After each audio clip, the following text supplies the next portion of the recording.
ಹುಡುಗಿಯ ಹೆಸರು ಪ್ರಗತಿ ಯಾದವ್, ಹುಡುಗನ ಹೆಸರು ದಿಲೀಪ್ ಸಿಂಗ್ ಯಾದವ್. ಮಾರ್ಚ್ 5, 2025ರಂದು ಮದುವೆಯಾಗಿತ್ತು. ಈ ಮದುವೆಯಲ್ಲಿ ಹುಡುಗ ಮತ್ತು ಹುಡುಗಿ ಮತ್ತು ಕುಟುಂಬದವರೆಲ್ಲರೂ ಸಂಭ್ರಮದಲ್ಲಿದ್ದರು. ಏಕೆಂದರೆ ಕಳೆದ 3 ವರ್ಷಗಳಿಂದ ಪ್ರೀತಿ ಮಾಡುತ್ತಿದ್ದ ಇವರು ಕೊನೆಗೂ ಮನೆಯವರೆಲ್ಲರಿಗೂ ಒಪ್ಪಿಸಿ ಮದುವೆಯಾಗುವಲ್ಲಿ ಯಶಸ್ವಿಯಾಗಿದ್ದರು. ಮದುವೆಯಾದ ಕೆಲವೇ ದಿನಗಳಲ್ಲಿ ಹುಡುಗಿಯು ಮನೆಯ ಎಲ್ಲರಿಗೂ ಅಚ್ಚುಮೆಚ್ಚಾಗಿದ್ದಳು. ಮದುವೆಯಾಗಿ 14 ದಿನಗಳು ಕಳೆದ ನಂತರ ಕೆಲಸಕ್ಕೆ ತೆರಳಿದ್ದ ದಿಲೀಪ್ ಮಧ್ಯಾಹ್ನ ಫೋನ್ ಮಾಡಿ ಮನೆಗೆ ಬರುವುದಾಗಿ ಹೆಂಡತಿಗೂ ಮತ್ತು ತನ್ನ ಅಣ್ಣನಿಗೂ ತಿಳಿಸುತ್ತಾನೆ. ಸಂಜೆಯಾದರೂ ಮನೆಗೆ ಬರದಿದ್ದಾಗ ಅವರು ಆತನಿಗೆ ಫೋನ್ ಮಾಡುತ್ತಾರೆ. ಫೋನ್ ರಿಸೀವ್ ಆಗುವುದಿಲ್ಲ. ಬೇರೆ ಕೆಲಸದ ನಿಮಿತ್ತವಾಗಿ ಹೋಗಿರಬಹುದು ಎಂದು ಅಂದುಕೊಂಡು ಸುಮ್ಮನಾಗುತ್ತಾರೆ. ಲೇಟ್ ನೈಟ್ ಆದರೂ ಮನೆಗೆ ಬರದಿದ್ದಾಗ ಫೋನ್ ಮಾಡುತ್ತಾರೆ. ಆಗ ಫೋನ್ ರಿಸೀವ್ ಮಾಡುವುದು ದಿಲೀಪ್ ಆಗಿರುವುದಿಲ್ಲ, ಬದಲಿಗೆ ಪೊಲೀಸ್ ಆಗಿರುತ್ತಾರೆ. ಆತನಿಗೆ ಪೆಟ್ಟು ಬಿದ್ದು ಹಾಸ್ಪಿಟಲ್ ನಲ್ಲಿ ಅಡ್ಮಿಟ್ ಆಗಿರುವುದಾಗಿ ತಿಳಿಸುತ್ತಾರೆ. ನಂತರ 2 ದಿನಗಳು ಆತನಿಗೆ ಚಿಕಿತ್ಸೆ ಕೊಡುತ್ತಾರೆ. ಆದರೆ ಚಿಕಿತ್ಸೆ ಫಲಕಾರಿಯಾಗದೆ ಆತನು ಮರಣವನ್ನು ಹೊಂದುತ್ತಾನೆ. ಪೋಸ್ಟ್ ಮಾರ್ಟಂ ರಿಪೋರ್ಟ್ ನೋಡಿದ ಅವರಿಗೆ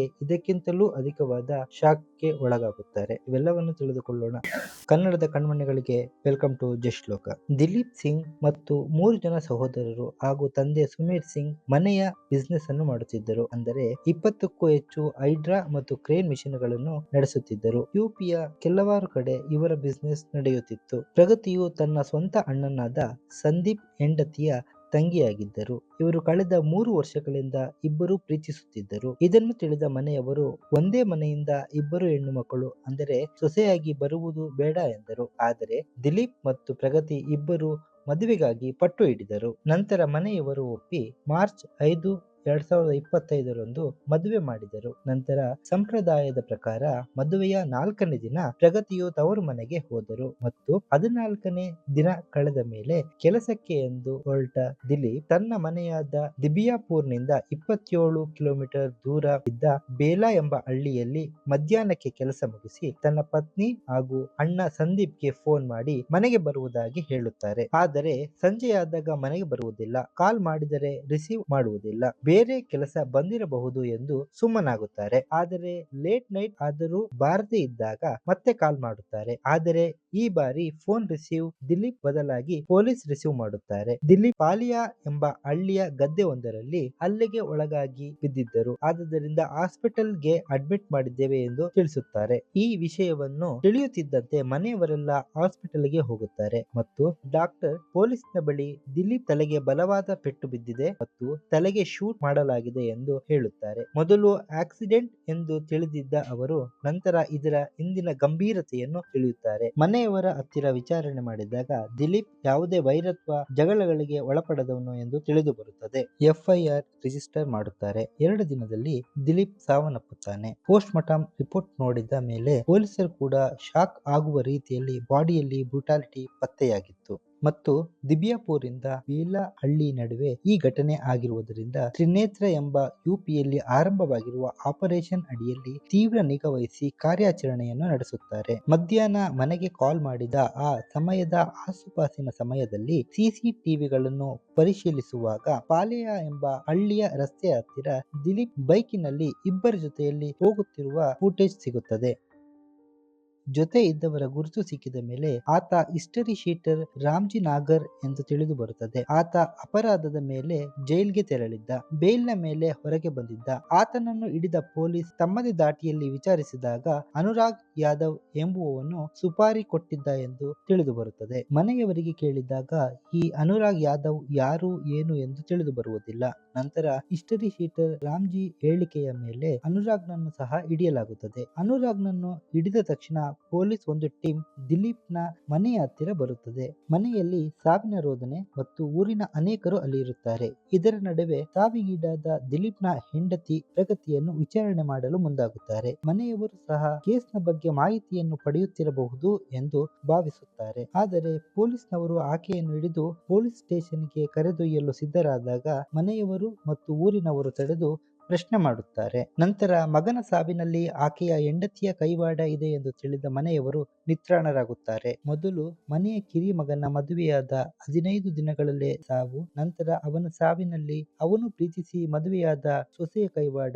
ಈ ವಿಷಯವನ್ನು ಕೇಳಿ ಒಂದು ಕಡೆ ದುಃಖ ಇದ್ದರೆ ಇನ್ನೊಂದು ಕಡೆ ಕನ್ಫ್ಯೂಷನ್ಗೆ ಒಳಗಾಗುತ್ತಾರೆ. ಯಾಕೆಂದರೆ 3 ವರ್ಷಗಳಿಂದ ಪ್ರೀತಿಸಿ ಮನೆಯ ಎಲ್ಲರಿಗೂ ಒಪ್ಪಿಸಿ ಮದುವೆಯಾಗಿ 15 ದಿನಗಳಲ್ಲೇ ಕೊಲೆ ಎಂದಾಗ ಈ ಎಲ್ಲಾ ವಿಷಯಗಳನ್ನು ಸರಿಯಾಗಿ ಅರ್ಥವಾಗಬೇಕಾದರೆ ನಾವು ಈ 5 ವರ್ಷಗಳ ಹಿಂದಿನ ಬ್ಯಾಕ್ ಸ್ಟೋರಿಯನ್ನು ನೋಡಬೇಕಾಗುತ್ತದೆ. 2020 ಫಫೂದ್ನಲ್ಲಿ ಪ್ರಗತಿಯ ಮನೆಯ ಕೇವಲ 100 ಮೀಟರ್ ದೂರದಲ್ಲಿ ಅನುರಾಗ್ ಮನೆ ಸಹ ಇತ್ತು. 29 ವರ್ಷದ ಅನುರಾಗ್ BSc ಮಾಡಿದ ಮೇಲೆ ಊರಿನಲ್ಲಿಯೇ ಇದ್ದ ಮತ್ತು ಐಷಾರಾಮಿ ಗಾಡಿಗಳಲ್ಲಿ ಸುತ್ತುವುದು, ಫ್ಲೈಟ್ ನಲ್ಲಿ ತಿರುಗುವುದು, ದುಬಾರಿ ಹೋಟೆಲ್ಗಳಲ್ಲಿ ತಂಗುವುದು ಆತನ ಹವ್ಯಾಸವಾಗಿತ್ತು. ಆದರೆ ಇವೆಲ್ಲ ಆತನ ಸ್ನೇಹಿತರ ಹಾಗೂ ಸಂಬಂಧಿಕರ ಹಣದಿಂದ ಮಾಡುತ್ತಿದ್ದ. ವಾಸ್ತವವಾಗಿ ಅವನ ಹತ್ತಿರ ಕೆಲಸವಾಗಲಿ ಒಂದು ಬೈಕ್ ಸಹ ಕೂಡ ಇರಲಿಲ್ಲ. ತನ್ನ ಖರ್ಚುಗಳನ್ನು ತೀರಿಸಲು ಕೆಲವೊಮ್ಮೆ ಟ್ರ್ಯಾಕ್ಟರ್ ಅನ್ನು ಸಹ ಓಡಿಸುತ್ತಿದ್ದ.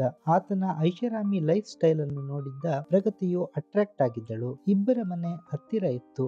ಆದರೆ ಜಮೀನಿನ ವಿವಾದಗಳಿಂದ ಎರಡೂ ಮನೆಗಳಿಂದ ಜಗಳ ಆಗಿ ಪೊಲೀಸ್ನ ಹತ್ತಿರವೂ ಹೋಗಿದ್ದರು. ಅನುರಾಗ್ ಕೂಡ ಪ್ರಗತಿಯನ್ನು ಇಷ್ಟಪಡುತ್ತಿದ್ದ. ಒಮ್ಮೆ ಪ್ರಗತಿ ಹಸುವಿಗೆ ಹುಲ್ಲು ಹಾಕಲು ಹೋಗಿದ್ದಾಗ ಆಕೆಗೆ ತನ್ನ ನಂಬರ್ ಅನ್ನು ಕೊಟ್ಟು ಫೋನ್ ಮಾಡಲು ಹೇಳಿರುತ್ತಾನೆ. ಆಕೆಯ ಹತ್ತಿರ ಫೋನ್ ಇಲ್ಲದಿದ್ದರಿಂದ ಮನೆಯವರೆಲ್ಲರೂ ಮಲಗಿರುವಾಗ ತನ್ನ ತಂದೆಯ ಫೋನ್ ನಿಂದ ಮೊದಲು ಮೆಸೇಜ್, ನಂತರ ಕಾಲ್, ನಂತರ ಭೇಟಿ ಹೀಗೆಯೇ ಮುಂದುವರಿಯಿತು. ದೇವಸ್ಥಾನ, ಸಂಬಂಧಿಕರ ಮನೆ ಎಂದು ನೆಪಗಳನ್ನು ಹೇಳಿಕೊಂಡು ಅನುರಾಗ್ ಯಾದವ್ ಜೊತೆ ಭೇಟಿಯಾಗುತ್ತಿದ್ದಳು. ಅವರ ನಡುವೆ ಪ್ರೀತಿ ಎಷ್ಟಿತ್ತು ಎಂದರೆ ಮನೋಜ್ ನಾಯರ್ ಎಂದು ಇದ್ದ ಹೆಸರನ್ನು ಪ್ರಗತಿಯ ಆಸೆಯಂತೆ ಅನುರಾಗ್ ಯಾದವ್ ಎಂದು ಮಾಡಿಕೊಂಡಿದ್ದ. ಆದರೆ ಈ ವಿಷಯವನ್ನು ಹೆಚ್ಚು ದಿನ ಮುಚ್ಚಿಡಲು ಸಾಧ್ಯವಾಗಲಿಲ್ಲ. ಪ್ರಗತಿಯ ಮನೆಯವರಿಗೆ ಈ ವಿಷಯ ಗೊತ್ತಾದಾಗ ಅವರು ಇದಕ್ಕೆ ಒಪ್ಪಲಿಲ್ಲ. ಈ ವಿಷಯವಾಗಿ ಪ್ರಗತಿಯ ಮನೆಯಲ್ಲಿ ಆಗಾಗ ಜಗಳ ನಡೆಯುತ್ತಿತ್ತು. ಅದರ ಸಲುವಾಗಿ ಪ್ರಗತಿಯು ಒಮ್ಮೆ ಸೂಸೈಡ್ ಮಾಡಿಕೊಳ್ಳಲು ಮುಂದಾಗಿದ್ದಳು. ಅನುರಾಗ್ ನಡೆಸುತ್ತಿದ್ದ ಐಷಾರಾಮಿ ಜೀವನದತ್ತ ಆಕೆ ತುಂಬಾ ಪ್ರಭಾವಿತಳಾಗಿದ್ದಳು ಮತ್ತು ತನ್ನ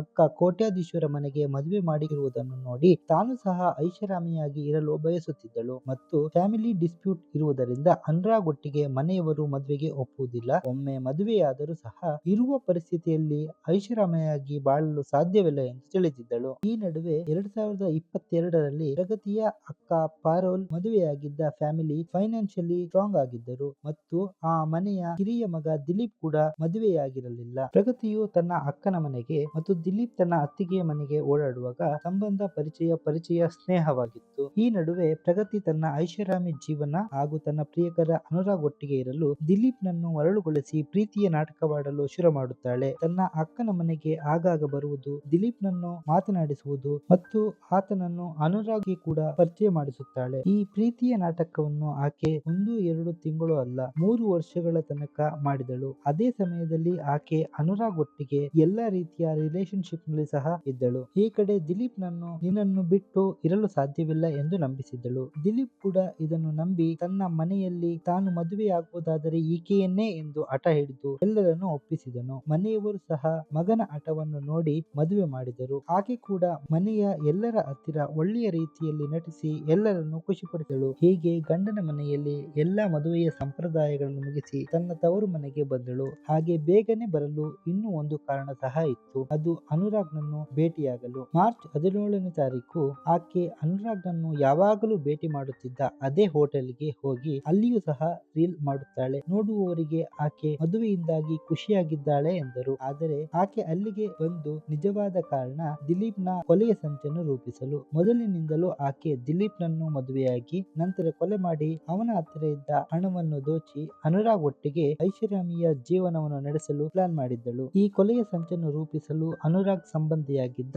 ದುರ್ಲಭ್ಗೆ ಆ ವಿಷಯವನ್ನು ತಿಳಿಸುತ್ತಾನೆ. ಯಾಕೆಂದರೆ ಅವನು ಸಣ್ಣ ಪುಟ್ಟ ರೌಡಿಸಂ ಗಳನ್ನು ಮಾಡುತ್ತಿರುತ್ತಾನೆ. ದುರ್ಲಭ್ ಎಲ್ಲಾ ವಿಷಯಗಳನ್ನು ತಿಳಿದ ನಂತರ ತನ್ನ ಸ್ನೇಹಿತ ಹಾಗೂ history sheeter Ramji Nagar hire ಮಾಡುತ್ತಾನೆ. ರಾಮ್ಜಿ ನಾಗರ್ 2 ಲಕ್ಷಕ್ಕೆ ಈ ಕೆಲಸವನ್ನು ಮಾಡಿಕೊಡುವುದಾಗಿ ಹೇಳುತ್ತಾನೆ. ಅದರಲ್ಲಿ 1 ಲಕ್ಷ ಕೆಲಸಕ್ಕೆ ಮೊದಲು, 1 ಲಕ್ಷ ಕೆಲಸ ಆದ ಮೇಲೆ ಎಂದು ಹೇಳುತ್ತಾನೆ. ಆದರೆ ಅಷ್ಟು ಹಣ ಅನುರಾಗ್ ಮತ್ತು ಪ್ರಗತಿಯ ಹತ್ತಿರ ಇರಲಿಲ್ಲ. ಆದರೆ ಮುಖ ತೋರಿಸುವ ಸಂಪ್ರದಾಯದಲ್ಲಿ ಸಿಕ್ಕ 70,000 ಹಣವನ್ನು ಪ್ರಗತಿಯು ತನ್ನ ಹತ್ತಿರವೇ ಇಟ್ಟುಕೊಂಡಿರುತ್ತಾಳೆ ಹಾಗೂ ತಾನು ದಿಲೀಪ್ ನ ಹತ್ತಿರ 30,000 ರೂಪಾಯಿಗಳನ್ನು ಕೇಳಿ ಪಡೆದುಕೊಂಡಿರುತ್ತಾಳೆ. ತನ್ನ ಪ್ರೀತಿಯ ಹೆಂಡತಿ ಕೇಳಿದಾಗ ಕೊಟ್ಟ ಹಣ ತನ್ನ ಕೊಲೆಗಾಗಿಯೇ ಎಂದು ಆತ ತಿಳಿದಿರಲಿಲ್ಲ. ಒಂದು ಕಡೆ ಪ್ರಗತಿ 1 ಲಕ್ಷವನ್ನು ಜೋಡಿಸಿದ್ದಳು. ಇನ್ನು ಒಂದು ಕಡೆ ಅನುರಾಗ್ 1 ಲಕ್ಷ ಜೋಡಿಸಲು ಪ್ರಯತ್ನ ಮಾಡುತ್ತಿದ್ದನು. ಒಟ್ಟು ಈ ಕೊಲೆಯ ಸಂಚಿನಲ್ಲಿ 5 ಜನ ಭಾಗಿಯಾಗಿರುತ್ತಾರೆ. ಪ್ರಗತಿ ಯಾದವ್, ಅನುರಾಗ್ ಯಾದವ್, ದುರ್ಲಭ್ ಯಾದವ್, ರಾಮ್ಜಿ ನಾಗರ್ ಮತ್ತು ಶಿವಮ್ ಯಾದವ್. ಇವರು ಒಳ್ಳೆಯ ಸಮಯಕ್ಕಾಗಿ ಎದುರು ನೋಡುತ್ತಿರುತ್ತಾರೆ. ಯಾವಾಗ